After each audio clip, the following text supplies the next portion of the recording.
नमस्कार, पाठशालाको ट्रेनिङ भिडियोमा यहाँलाई स्वागत छ।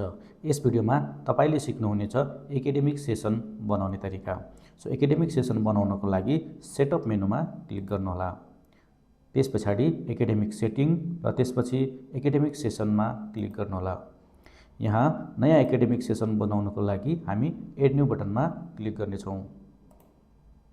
त्यसपछि एकाडेमिक सेसन कोड अथवा सेसन कोड भनेर भनिएको छ, जस्तै यहाँनिर 2083 बनायो। अब यो एकाडेमिक सेसन कोड भनेको तपाईको पछि विद्यार्थीको जुन कोड नम्बर बन्दछ त्यो कोड नम्बरको अगाडि आउने कोड हो।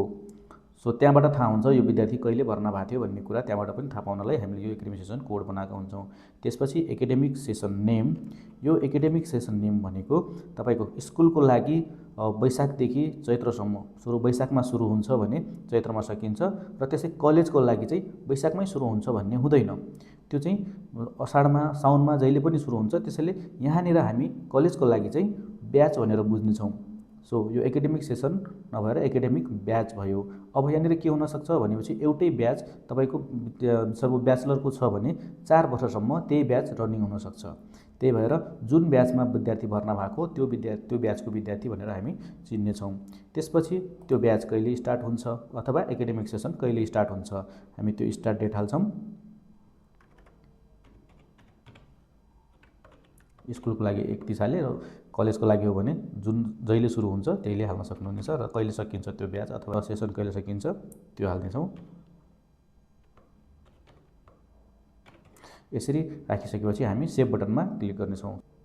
Academic session is saved successfully, use student batch update menu from system administration to update batch भन्छ हैन। अब यो एकाडेमिक सेसन बनाइसकेपछि स्कुलले चाहिँ ब्याच अपडेट गर्नुपर्ने हुन्छ। जस्तै 1 क्लासको विद्यार्थी 2 क्लास, 2 क्लासको विद्यार्थी 3 क्लास, यसरी ब्याच अपडेट हुने भयो।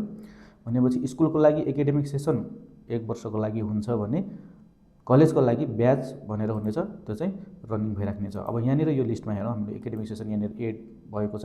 Academic session code 83, academic session नाम 2083, academic session start date, end date र इन्टेक एडमिसन भनेर यहाँनिर जुन एस देख्नु भएको छ यो भनेको अनलाइनबाट यदि कुनै विद्यार्थीले फर्म भर्छ भनेपछि यो एकाडेमिक सेसनमा भर्ना भएको हुन्छ हैन। यदि सिस्टम एडमिनले अथवा स्कुलबाट कलेजबाट भर्ना गर्ने हो भने त्यहाँ चाहिँ कुन एकाडेमिक सेसनमा भर्ना गर्ने भनेर उसले छान्न दिन्छ, अथवा कुन ब्याचमा विद्यार्थी भर्ना हुन्छ, कतैबाट ट्रान्सफर इन भएर आउँछ त्यसलाई कुन ब्याचमा राख्ने भनेर भित्र हामी सिस्टमबाट चाहिँ गर्न सक्ने हौँ।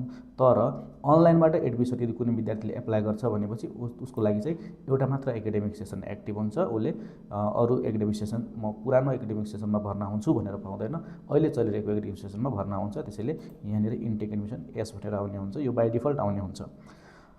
त्यसपछि इज रनिङ भनेर हुने आउँछ। यो कलेजको केसमा है त, कलेजको केसमा चाहिँ के हुने भयो भन्दाखेरि 3 वटा ब्याच एसएसएस भनेर छ। सो यो भनेको 2081 ब्याचको विद्यार्थी यता लिस्ट हुन्छ, 2082 को विद्यार्थी, 2083 को ब्याच भनेर देखिने भयो। सो कलेजको केसमा जुन जुन ब्याच एक्टिभ छ अथवा एस छ त्यो ब्याचको लिस्ट गरेर हेर्न सकिने हुन्छ। त्यस्तै स्कुलको केसमा चाहिँ स्ट्याटस एक्टिभ छ भने यो ब्याच एक्टिभ हुन्छ। स्कुलको लागि रनिङ ब्याच भन्ने हुँदैन, उसको लागि एकाडेमिक सेसन भन्ने हुन्छ।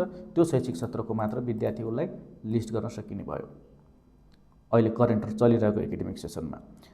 यसरी हामी बनाउँछौँ र कुनै यदि यसलाई सच्याउनु पर्यो, इज रनिङलाई क्लोज गर्नु पर्यो, कुनै ब्याच सकिसक्यो कलेजको केसमा भनेपछि हामी यसलाई एडिट गरेर कुन ब्याचलाई हामीले अब इनएक्टिभ गर्ने हो सकिसक्यो र पासवर्ड त्यो ब्याचलाई इनएक्टिभ गर्नको लागि हामी एडिट बटनमा जान्छौँ, सिलेक्ट गरेर त्यसपछि यहाँ गएर यो यसरी ब्याच हटाइदिन्छौँ हैन। यसरी एडिट गरेर सेभ गरिदिएपछि अब यो ब्याच चाहिँ हाम्रो सकिसक्यो भनेर यसरी नहुने भयो। सो यो ब्याचको ड्रप डाउनमा आउने भएन। सो यसरी नयाँ एकाडेमिक सेसन बनाउन अथवा सम्पादन गर्न सक्नुहुन्छ। धन्यवाद।